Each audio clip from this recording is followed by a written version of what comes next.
চিনতে পারি না, বুঝতে পারি না। সাধুগণ, মহাত্মাগণ তারা এই গ্রামগঞ্জে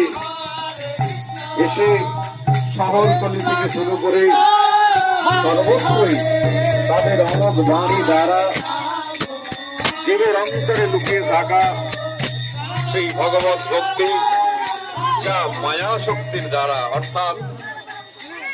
ভগবানের যতটা বড় হবে ততটা বড়ই করব, যে শক্তি দুবারে করব, হয়ে জীব অনন্তকালীন সংসার সাগরে নিয়োজিত থাকে, সেই সমস্ত লোক দেখছি বিষয়কে